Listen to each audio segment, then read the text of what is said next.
patakatifu pa Bwana. Wewe sijui kama tunaelewana. Nuru yako wewe iko ni patakatifu pale kwenye wewe unaposimamia. Unaposimamia na wokovu wa Bwana, ndipo nuru yako inashika. Unaposimama katika wokovu wa Bwana, unaposimama na Roho Mtakatifu, nuru yako inashika.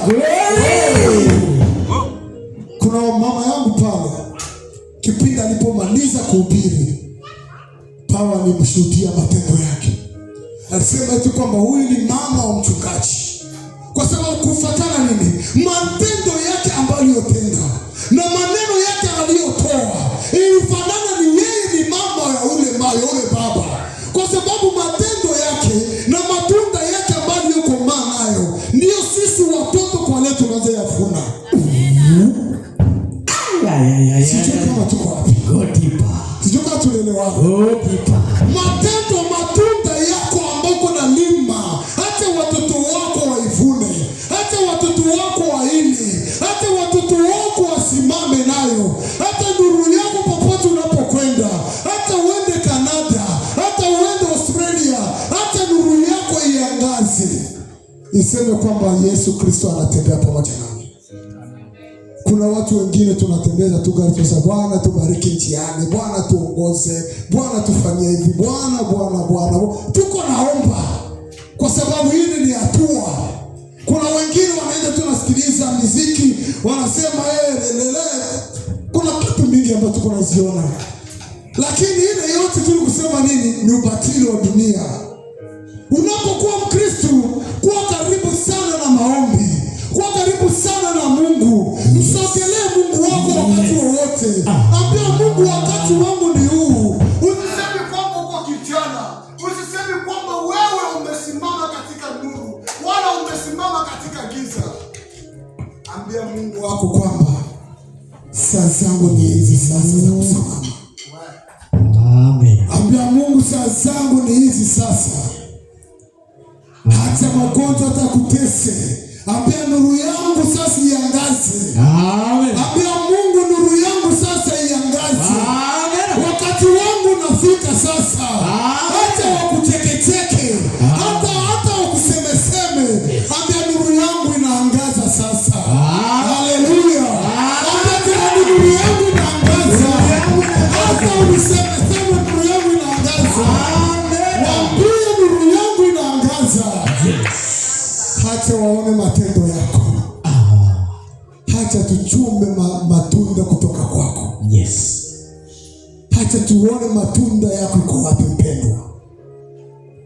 Tunapofanya kazi na mtumishi Jeremiah, tunapoenda title, wanatuambia kitu kama uko wa mapasa wala uko mtoto na mdogo, umkubwa na mdogo. Watumishi kule wanasemaka, "Yeye Mungu ni baba yenu ni umoja wala mama yenu ni umoja?" Nikasema kweli, baba yetu ni umoja, mama yetu ni umoja. Kwa maana baba yetu ni Yesu Kristo. Yesu Kristo ndio baba yetu. Yesu Kristo ndio mama yetu. Yesu Kristo ndio kila kitu.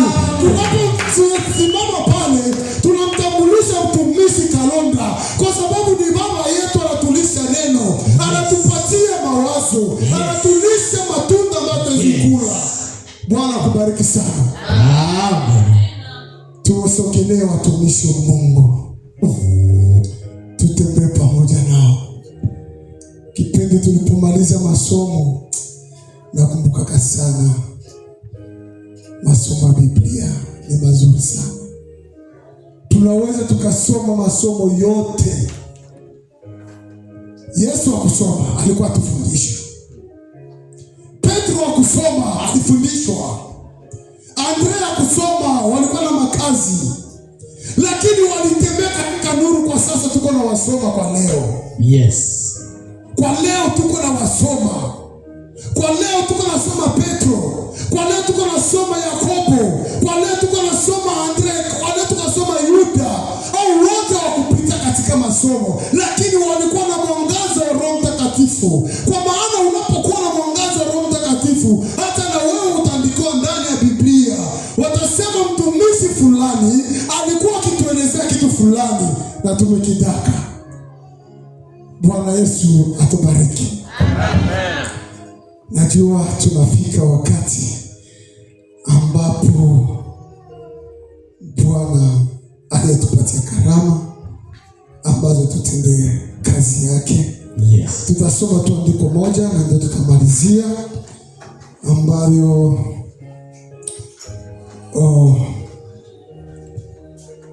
inasema kwamba tutatusomea Mathayo hiyo sura yake ya 5 na mstari wake wa 13.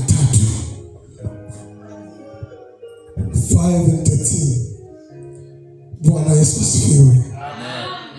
Tusikie tu kidogo tu, tufungule tu masikio hapa ni yako kadogo tu, juu kwa sababu tuko na nyingine ibada ambayo inakuja. Inasema hivi. Haleluya. Ninyi ni chumvi ya dunia. Haleluya. Pole kidogo. Ninyi ni chumvi ya dunia. Sisi ni chumvi ya dunia. Lakini chumvi ikiwa imeharibika, itatiwa nini hata ikolee? Haleluya. Subira kidogo. Sisi ni chumvi, sitoka tunaelewa kidogo. Alio nasikie. Sisi ni chumvi ya dunia. Haleluya. Iko kama vile wamama hapo wanapika, hata na sisi tunapika. Chakula usipotia chumvi, je, utasikia ladha yake? Hautasikia ladha ile chumvi. Na ndio sisi wa Kristo tuko. Sisi ni chumvi ya dunia. Kama hatusimami katika wokovu, kama tusimami na Roho Mtakatifu, je, mtasikia ladha zetu? Hapana. Haleluya. Endelea kidogo mtumishi. Endelea. Nasema chumvi ikiwa imeharibika, itatiwa nini hata ikolee? Haifai tena kabisa. Ila kutupwa nje na kukanyagwa na watu. Amen. 14. Ninyi ni nuru ya ulimwengu. Haleluya. Mji hauwezi kusitirika ukiwa juu ya mlima. 15. Wala watu hawawashi taa na kuweka chini ya pishi, bali juu ya kiango, nayo yaangaza wote waliomo nyumbani. Amen. Haleluya. Bwana Yesu asifiwe. Amen. Jina la Bwana libarikiwe. Amen. Wakristo, sisi ni chumvi ya dunia. Kama chumvi haitiwi ndani ya chungu ya moto wala chungu ya mboga, hautasikia ladha ya ile mboga. Hauwezi ukasikia ladha ya mboga hiyo. Na ndio maana sisi tukue kama vile Yesu alivyotuachia. Yesu alituachia mambo mengi sana kufanya.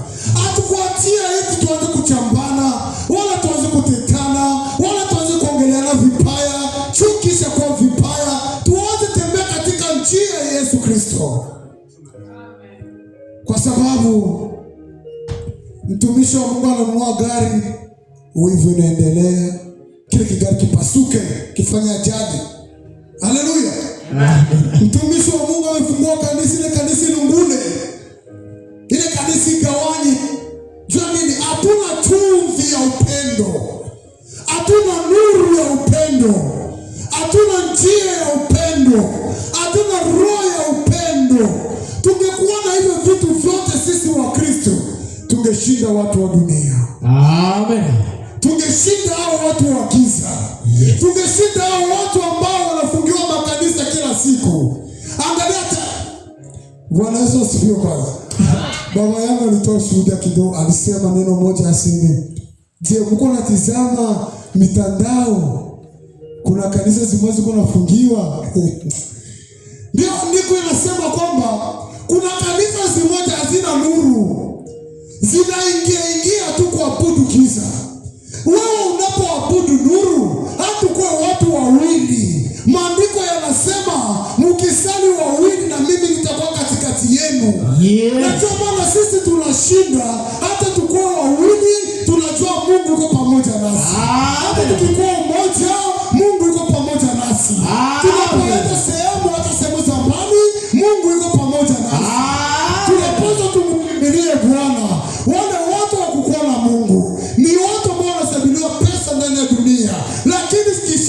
ambazo kanisa zao zimefungwa. Kwa nini zimefungwa? Giza iko ndani. Na bado maandiko yanasema mtaona matendo yanatokea. Na tu matendo hii mwisho na bado unaanza kuja. Kuna kanisa, Biblia inasema kwamba wanaplani kufanya kanisa hii moja. Wanapenda watangaze kanisa moja, wanapenda wafunge Biblia zetu, walete Biblia zao, wanapenda tutumikishe pesa moja, wanapenda tutumikishe pasipoti moja, wanapenda tufanye kila kitu kimoja kimoja. Na wakati umefika wandugu, tufunguke macho. Kwa sababu wametuletea Green ID bila ile utapanda ndege. Wametuletea Marili ID kama ile hauna utapanda ndege. Kitu kimoja kinaweza kuja. Kama hatufunguki macho ya kiroho kwetu kunaelekea, tutaangamia bila kujua. Biblia inasema kwamba kuna mifano itatokea ndani ya dunia, lakini kama uko ndani ya maombi hautaona ile mifano. Maandiko yanasema tu kwamba Yesu kipindi atakuja kama vile mwizi, hatutamuona. Watachora kila mtu katika chati inaitwa 666, yani 66. Kama una ile utapanda ndege, hautasoma, hautafanya shughuli yote ile, utaenda kazini. Na ndio wakati ambao tunafika.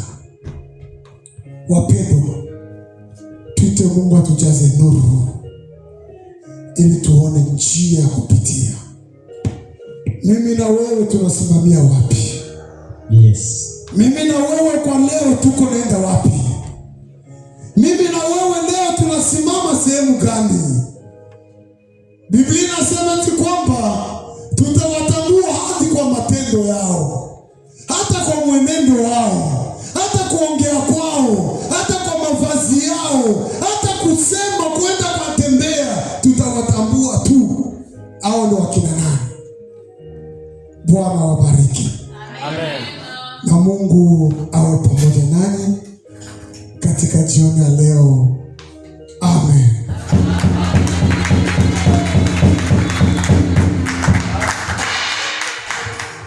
Asante sana. Yes.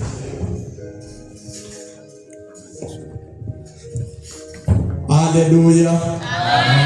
Hallelujah.